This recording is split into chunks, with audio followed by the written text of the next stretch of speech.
जय श्री कृष्ण दोस्तों। आज हम कहानी लेकर आए हैं कि रावण की मृत्यु के बाद भी श्री राम जी को और युद्ध क्यों करना पड़ा। सुनते हैं। रावण के मर्दन के बाद भगवान श्री राम जब वापस सीता जी और लक्ष्मण के साथ अयोध्या लौटे तो उसके कुछ ही समय बाद उन्हें रावण के पराक्रमी भाई सहस्त्रानंद से युद्ध करना पड़ा। उस युद्ध में सहस्त्रानंद ने राम सचित उनकी सेना को छिन्न भिन्न कर दिया था। इस प्रसंग का वर्णन अद्भुत रामायण में है।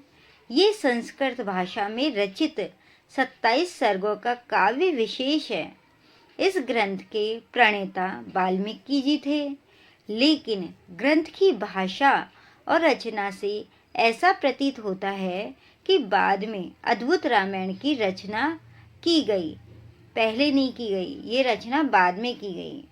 क्यों मुस्कुराने लगी थी सीता माता?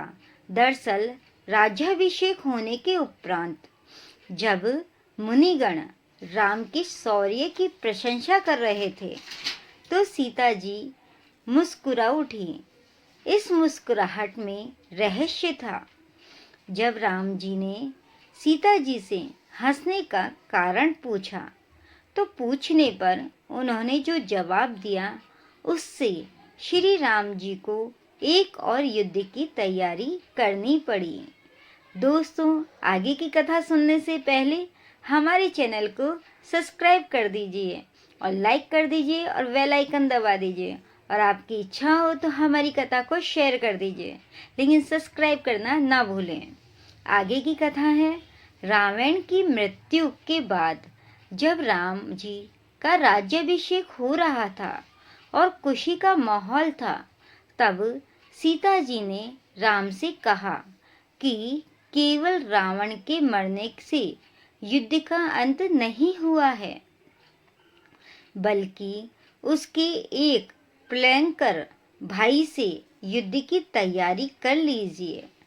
तब सीता जी ने सहस्त्रानंद का जिक्र किया। सीता जी ने राम के पूछने पर बताया कि आपने केवल दशानन अर्थात रावण का वध किया है, लेकिन उसी का भाई सहस्त्रानंद अभी जीवित है। उसकी हार के बाद ही आपकी जीत और शौर्य गाथा का औचित्य सिद्ध हो सकता है, अर्थात सही मानने में आपकी शौर्य गाथा तभी हो सकती है। ये सुनने के बाद श्री राम जी ने अपनी चतुरंग सेना सजाई। उनकी इस सेना में विभीषण जी, लक्ष्मण जी, भरत जी, शत्रुघ्न जी, हनुमान जी आदि सभी थे। राम की बड़ी सेना सहस्त्रानंद से लड़ने पहुंची। उस सेना के साथ उन्होंने समुद्र पार करके सहस्त्र स्कंद पर चढ़ाई की, जहां सहस्त्रानंद का शासन था। सीता भी इस सेना के साथ थी। युद्ध स्थल में सहस्त्रानंद ने मात्र एक बाण से ही श्री राम जी की समस्त सेना और वीरों को अयोध्या में फेंक दिया। यानी एक बाण ही उनकी सेना को घायल करने के लिए काफी था। वैसे सहस्त्रानंद का उल्लेख या शाब्दिक अर्थ हजारों फनों वाले नाग के लिए भी होता है। भारतीय मान्यताओं के अनुसार शेषनाग के 1000 फन हैं और उन्होंने ही पृथ्वी को उठा रखा है, अर्थात शेषनाग ने ही अपनी पृथ्वी को अपने सिर पर उठा रखा है।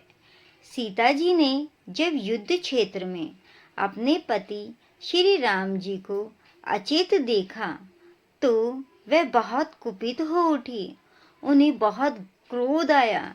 उन्होंने भयंकर महाकाली का सा विकट रूप धारण किया और एक झटके में सहस्त्रमुख का अंत कर दिया।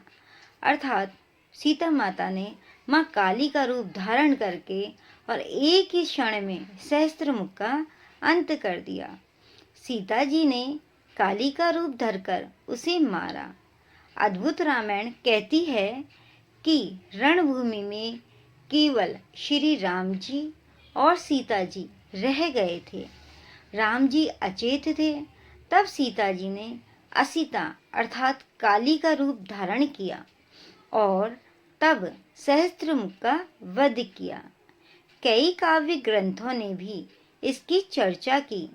हिंदी में भी इस कथानक को लेकर कई काव्य ग्रंथों की रचना हुई है, जिनका नाम या तो अद्भुत रामायण है या जानकी विजय। 1773 ईस्वी में पंडित शिव प्रसाद जी ने, 1786 में राम जी भट्ट जी ने, 18वीं शताब्दी में वेनी राम ने, 1800 ईस्वी में भवानी लाल ने तथा 1834 ईस्वी में नवल सिंह ने अलग अलग अद्भुत रामायण की रचना की। 1756 ईस्वी में प्रसिद्ध कवि और 1834 ईस्वी में बलदेव दास जी ने जानकी विजय नाम से इस कथानक को अपनी अपनी रचना का आधार बनाया, अर्थात इस कथा को अपनी अपनी रचनाओं में ढाला। राम का अमोघ शस्त्र बेकार चला गया था। बहुत दिनों तक युद्ध चला, किसी की हार हो ही नहीं रही थी।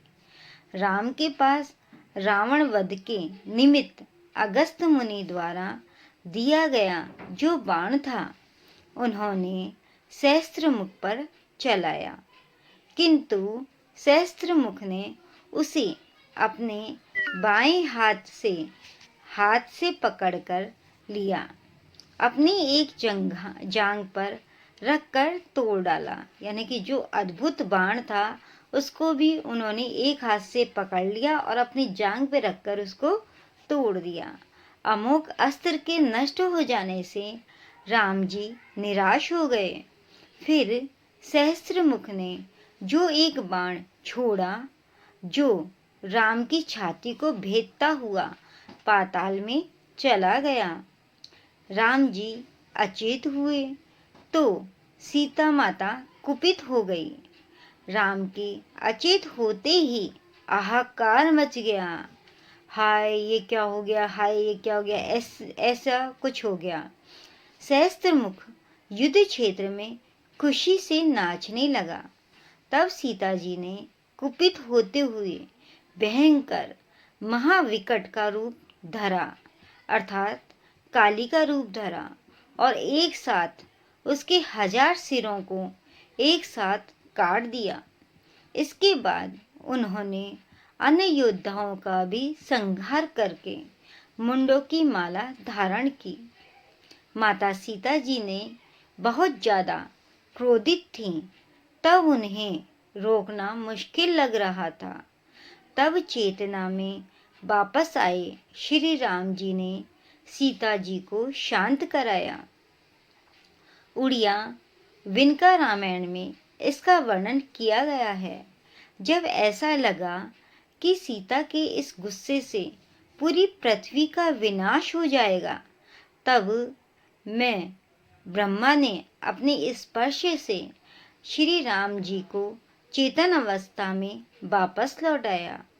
राम जी भी एक बार सीता जी के इस भयंकर रूप को देखकर कांप गए, घबरा गए। फिर उन्होंने सीता माता को शांत कराया। कहा जाता है कि सीता माता के बगैर राम जी अधूरे थे। जब उन्होंने सीता जी को परित्याग किया तो उनका तेज भी काफी कम हो गया, अर्थात माता सीता के बिना राम जी अधूरे हैं और राम जी के बिना माता सीता अधूरी है। जब इन दोनों में विछोह हुआ, वे अलग हुए, तो दोनों का बल कम हो गया। दोस्तों, यह कहानी थी कि श्री राम जी को एक और युद्ध क्यों करना पड़ा। आशा करते हैं कि आपको यह कहानी कथा पसंद आई होगी और अगर आपको ये कथा कहानी पसंद आई है तो प्लीज़ हमारे चैनल को लाइक शेयर एंड सब्सक्राइब जरूर कर दें और कमेंट बॉक्स में जय श्री राम लिखना ना भूलें। जय श्री राम दोस्तों।